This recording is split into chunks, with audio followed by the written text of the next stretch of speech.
Good afternoon, Packers fans. Aaron Negler here with your Packers Daily Chat, coming to you live on the Cheesehead TV social channels. It is Friday. Made it, folks. Another week in the books. The weekend, a holiday weekend, stretches out before us. Like I said yesterday, I hope you're all set to have a great weekend, fun, safe, with people you like and you love. Lots of, baseball on offer, obviously. Humongous day on Sunday morning when it comes to the Premier League. I know I'll be watching that. Whatever you're doing, wherever you're going, have a great time. Be safe. Be kind to each other. And the Packers will be back at it at OTAs by the time we reconvene. The team will be back in the building, most likely on Monday, but certainly on Tuesday. And then Wednesday, the media will get its first look at the Green Bay Packers of 2025. And then the following Tuesday, the media will get another look. Just once a week. Got to limit that access when you're the Packers and the NFL in the offseason. Not too much now.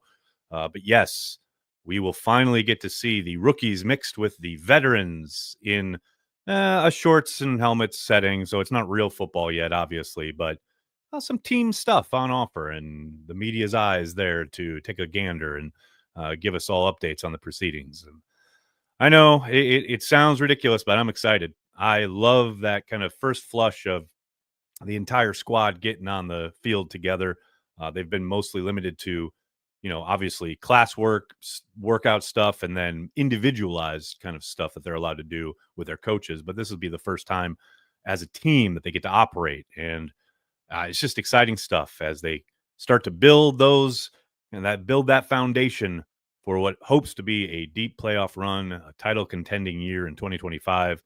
It all really kicks into gear next week. So good time to head into the offseason and head into the weekend, rather, and relax and then get ready for a few more Packers headlines probably coming at you over the course of the next couple weeks, ending with the mandatory minicamp there the week of the 10th, I believe that is. And then we have the long slog of the offseason where we'll have some fun content here for you. We never shut down at Cheesehead TV, as you guys know. I did want to say, I know I had someone ask me earlier today because I had tweeted out that Wheel of Time has been canceled by Prime, which is really unfortunate, obviously. But someone asked are you going to be doing any kind of, because it's the dead of the offseason, is there any chance you might do some kind of stream or conversation about like pop culture or what have you? Yeah, maybe. I might do it. You can hear New York City in the background, no doubt. Always something fun going on in the neighborhood. But yeah, I might. That might occur sometime in July prior to the start of training camp. Thinking I got a couple ideas in my head, so be sure to stick around and tune in for that later this offseason. Speaking of the offseason, it is a time of reflection and looking back at what guys did in 2024, and I think one big headliner coming out of the season the Packers had last year is Xavier McKinney, the safety, who had a very, very good year that final year in New York. Obviously, that was one of the main reasons the Packers were very excited to try and acquire him in free agency, which they did. And boy, did he deliver. You look back, and I think, with the benefit of kind of the time away from the season, and then you can go back and you look, and you actually, if you watch the games, man, he was so good right out of the gate. I mean, the fact that he set that record, 5 straight interceptions, which tied a Packers record just in general, that was set in 1943. 5 straight interceptions in a Packers uniform. Hadn't been done since the 40s. He had an interception in each of his first 5 games with the team, which is something that no player had done since the merger. That's 1970, people. I mean, you talk about announcing your presence with authority. He finished with a career-high 8 interceptions on the season. He had 88 tackles on the year, a fumble recovery, 1 sack, and 2 tackles for loss. And he had 11 passes defended, which was a career high. You talk about a guy who has a nose for the football, about being around the ball. That is something we actually heard about from Evan Williams when he was on Packer Transplants earlier this offseason, when I asked him about, an area of his game that he really wanted to kind of focus on improving. Evan didn't hesitate. It was about being around the ball and making more plays on the ball. And you saw McKinney certainly, like especially out of the gate, but all throughout the season. Some guys just have that knack, right? That ability to combine their athletic gifts, which are multiple, right? But with their knowledge of the game, their work in film study, their work throughout the week informing their play on the field on Sundays, you really saw that coming together for Xavier McKinney in 2024. So, with that said, the man, Pro Bowl nod, all pro, should have been at least nominated for Defensive Player of the Year. Still ridiculous that he wasn't. But I could understand maybe some fans asking, "What's next? What could he possibly be doing in his second year as an encore, as his continuation?" And I'm here to tell you, there is still a lot in front of Xavier McKinney. I love the idea that he is coming into his second season in this system in particular, and that hopefully, as we mentioned earlier about Evan Williams being his consistent running mate at the safety position, I think the two of them can really feed off of each other. We saw a lot of interplay at the safety spot during training camp last summer. I think that's only going to continue. Things where adjustments are made literally right before the snap of the ball, depending on the motion from the offense. Having those two guys with a year under their belt and then another summer, another off season working together, I think the sky's the limit. And I understand there might be some trepidation in various sectors of the fan base since the last time we had a new face, a free agent, come on board on the scene and have an all-pro year right out of the gate, well, didn't turn out too well there for the remainder of Devondre Campbell's time in Green Bay, or indeed the league. I don't see that occurring. I don't see that as a trajectory. I think mostly, big part, obviously, due to McKinney, everything we've heard about his work ethic, everything we've heard about from everybody, all the defensive coaches when they talk about him, about absolutely dialed in he is and how great he wants to be. That's number one. But then I love his coming in the door the same year as Jeff Hafley, and Hafley being able to utilize him as a chess piece as he continues to expand his playbook, as it expands his scheme. I love those two and their kind of potential to grow together in Green Bay. I think that's going to keep him pushing and being productive and being in position to make plays. And again, having a solid kind of set running mate, I think is going to make a world of difference as well. So I'm very, very bullish on Xavier McKinney in year 2 in Green Bay. Very excited to see how he builds on what was a fantastic first season in the green and gold. What's going on, everybody? Good to see everybody in the comment section. People mixing it up. Hope you're all doing well. Let's give a shout out to our good friends over at Ticket King. Based in Wisconsin since 1992, Ticket King is located across the street from Lambeau Field on Oneida. They're happy to help you find just the right tickets for Packers games, from larger groups to single tickets, both home and away. They partner with local Green Bay businesses for tailgating and bus transportation to the games, so you don't have to worry about driving or parking. They're even open on game day for last-minute tickets or possible upgrades. They even have a drive-through window. And if you're not in Green Bay, no problem. Just use the Ticket King link on the Cheesehead TV homepage or in the description of this video. Don't use Ticketmaster, StubHub, SeatGeek, none of these national companies. Use a company based in Wisconsin since 1992. Ticket King for all your Packer ticket needs. Do it, folks. You want to see the Packers in person. What's going on, everybody? Brendan's starting us off with a super chat. How are you, man? Flying to Japan for 2 weeks tomorrow. We'll be repping the Packers and Brewers throughout my trip. That's what we like to hear. Carry the G, literally. Absolutely love it, Brendan. Safe travels. Have a great time in Japan. I very much want to get there someday. My father's been there. Hell, Tom Grassi was just there for an extended period of time. I know a couple people who live there, and I have very, very, very much been derelict in my duty of going to visit them. So I very, very much want to get over there, and I hope you have an absolute outstanding time. I don't envy the flight, but have a great time and be safe.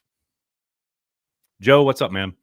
What is Oladapo's role in this defense? Excellent question. Right now, sitting here today and approaching late May, he's reserve safety. He is depth, and he does help on special teams. He does give you something on teams, which is one of the reasons he made the squad, no doubt.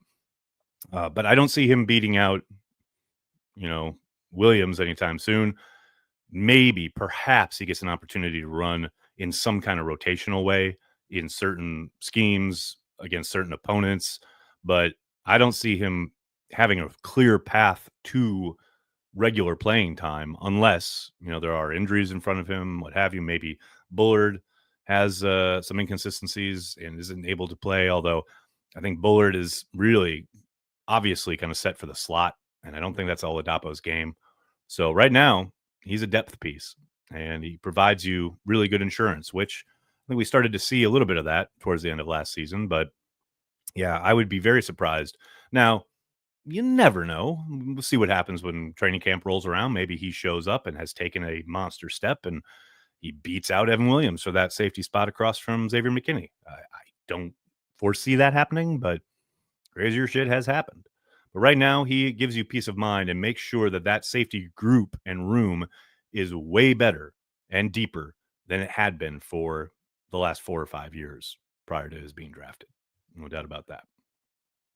Brandy, how are you? Thanks for the super chat. Nags, I understand what joint practices with other teams bring to practice. I don't understand traveling any distance to do so. What am I missing? Well, you got to travel for the game anyway. It's not like they're traveling to do a practice and then leaving. I mean, last year they, practiced with Denver prior to that preseason game. They'll travel to Indianapolis for the Colts game. They're going to have a practice before that. You got to remember, especially in this day and age where the CBA has limited so much in the summertime work, these are invaluable. The joint practices, you get so much more out of those. You get more out of those than you do the preseason games, both as personnel folks and coaches and players developing their craft, especially linemen and some of the safeties, like so the defensive backfield in general. They're traveling anyway, so why not leave a day earlier and get that practice in? I think it's very smart, and I think you've seen it really kind of expand throughout the league. Lots of teams are doing it now, and I think that you will see more and more of it. And I think there's a chance we probably see even more of it when the next CBA is negotiated and they lose that third preseason game, because they'll probably add an 18th regular season game, which would mean losing one of the preseason games. So you will have 2 preseason games and a whole bunch of joint practices. That would be my guess. We shall see, but they're infinitely more valuable than I think people realize, and they certainly, whether they are doing it at home or doing it on the road, it makes a world of sense to be doing them. Doug Hype, what's up? I am extremely thirsty for a Carry the G cream ale right now. Oh, are you? Interesting. If only there was some way I could remind you of the many positive properties of Carry the G cream ale. Well, we carry the G wherever we may be, so creamy and cold, and from the land of the green and gold.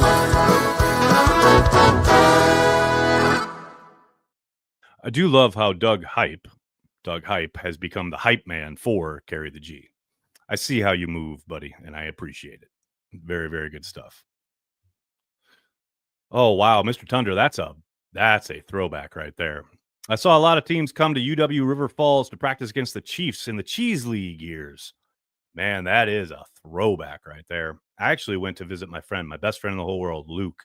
He worked in River Falls for a summer. It wasn't associated with the NFL stuff, but he was out there for some kind of camp. And I remember going to visit him, and the vibe around like the Chiefs and the teams being there, that was a good time. I missed that. And for those of you who don't know what he's referencing in regarding the Cheese League, there was a time, I want to say in the 80s and in the 90s, maybe even back to the 70s, but there was a time where in the summer teams would leave their kind of own spot and travel to various places throughout mostly the western part of Wisconsin and have like their mini camps or their training camps there. The Chiefs did. The Bears used to do it at Platteville, I think. There were like 2 or 3 other teams as well. I can't remember off the top of my head, but there was a whole like kind of mini NFL training camp circuit that you could do over the course of like a month if you wanted to. And that's old school right there. That is a great pull, man. Ed, thanks for the super chat. Just like the Vikings trophy case, I got nothing. Enjoy the holiday. That should have been my whole video. That's really good. Well played. Jacob, thanks for the super chat, man. Going to the Bengals game for my honeymoon. Any must do in Green Bay? Oh, Jacob, have a ball. Outstanding. Enjoy the game. Congratulations. Must do in Green Bay? I mean, there's so many. You got to make sure you watch the video here on the channel, Nagler's top 5 things to do in Green Bay. Most of them revolve around going to bars or drinking, to no one's surprise.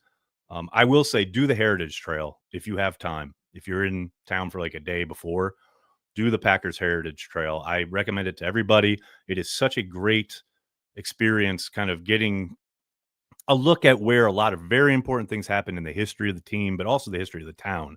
And it gives you a really good idea of how many times the Packers could have just fallen apart and, essentially not existed, but for so much that went on between the team and the town, and just so much history kind of intertwined there.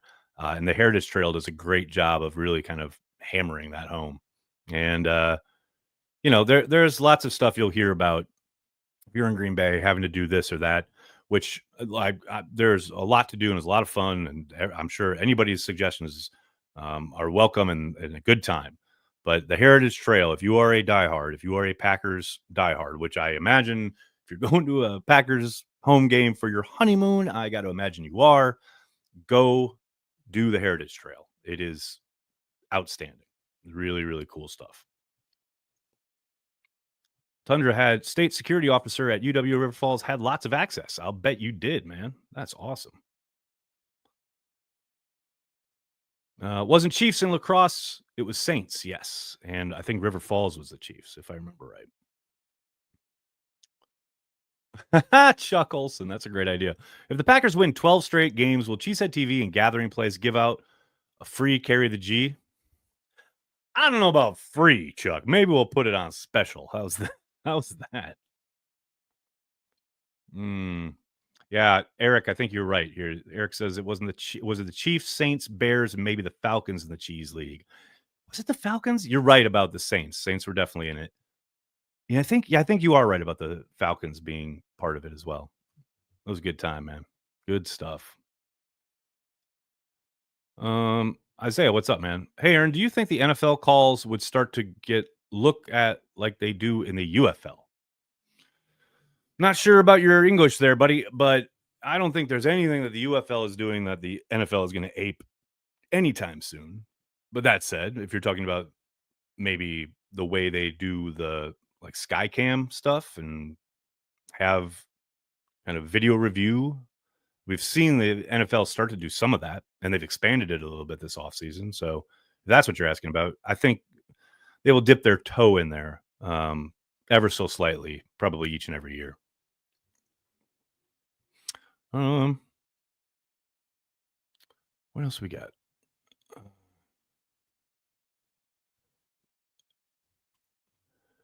Javier, this is an interesting question. Does Barron's arrival mean less LVN? We have a ton of depth on the position now. Also high on Mosby. I think, yeah, Mosby obviously had a really good summer last year. I don't think any draft selection this year means less LVN. I think they will do everything in their power to get LVN on the field and being productive. Look, a lot can happen over the course of the offseason as far as what happens this summer when the pads come on at Ray-Nitschke Field. But if they were really intent on moving off Lucas Van Ness, they would have done a whole hell of a lot more this offseason. Selecting a couple guys on day 2 or day 3, of the draft doesn't traditionally indicate that they've given up on a player. I would be very, very surprised if he doesn't give every opportunity and every chance to kind of show that he's figured it out and started to take that first big step, right, as a pass rusher in particular. But look, man, it doesn't matter how you got there. It matters what you do when you get there. And if Sorrell gets on the field and just is whipping people up and down the field, left and right, especially in one-on-one situations like third downs, etc., and if he can do it day in, day out, practice after practice against the first team, well, it's going to be hard to keep him off the field. I'll tell you that. You like having a rotation, though, and that's the other thing. It's like, I think you want these guys to kind of hopefully create that kind of dilemma slash issue because, man, if you can send waves after the offensive line, if you can send multiple pass rushers who are giving guys problems and they have to deal with certain different skill sets and they're never really sure, keep them off balance, etc. Man, that's a good thing. So yeah, I don't know if it means less LVN other than, maybe hopefully Sorrell can become part of a rotation that becomes a real problem for offenses. That's what the hope would be, right? But we'll see. We shall see. No doubt about it. Brandy, that's an interesting question. Is a proficient returner worth it the way the kickoff the way it is? Well, now remember, they changed the kickoff once again this offseason. I think so. I think anything you can do to give your offense better field position and or, better opportunity to move the ball and score points, yeah, that's a good thing.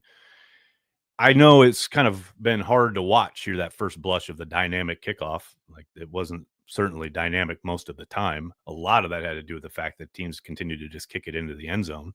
But when we did get, actual returns, it's not like they were incredibly exciting. But I'm interested to see if we get a few more returns this year as the rule changes have kind of tried to implicate. We'll see. I do think Savion Williams has a chance to be pretty damn good at it if he's given that opportunity on kickoff returns. I think McCall Hardman should be your punt returner, but Savion Williams could be pretty fun if given the opportunity. Big, strong guy who's got tons of ability with the ball in his hand, really good with ball in his hand as far as knowing how to set up blocks and work angles. And I mean, just a yak monster. So here's hoping. We shall see. Carolina. I don't know where this is coming from. If they brought in a large block of wood, LVN would be doing pee-pee down his leg. Now, Carolina, that's not very nice. But I understand where you're coming from. There's certainly disappointment that surrounds Lucas Van Ness during his time so far in Green Bay. So I'm not going to pretend like I don't understand the frustration, don't get where it's coming from. That said, he still is a professional football player who plays in the National Football League, which means he is one of the best of the best of the best to ever suit them up at all. I mean, just to get to that level of the literally hundreds of thousands of people who play American football in pads, the violent sport that we all enjoy and love. I would hope you'd give just a teeny bit more respect. That's just me. That's just how I roll. But again, I got it. I get the frustrations with Lucas Van Ness. Craig, that's a fun question. Hey, Nags, what shows are you going to watch over the summer? Man, probably a lot of Packers reruns. That's just, I don't watch a ton of television, that's for sure, especially now that Andor is done. Yeah, I'll watch lots of last season's Packers games. I'll watch a lot of retro games, and hopefully in this next couple of weeks, we'll have another retro watch party for Patreon members and Carry the G Club members. It'll be a good time. Speaking of Patreon members, Carry the G Club members, make sure you check your respective pages today for a save the date on our annual meetup. It will be later in the season. The weekend and the date is listed there on your pages, so make sure you mark that on your calendar. I've had a lot of people ask about a potential week 1 meetup. It won't be the annual GZ TV meetup, which is a very different thing, but I might be in town for week 1 and we might do something. We'll see. It's still very kind of nebulous, still forming the ideas, but I do think we should be doing something for Matt LaFleur's first season opener at Lambeau. So stay tuned on that.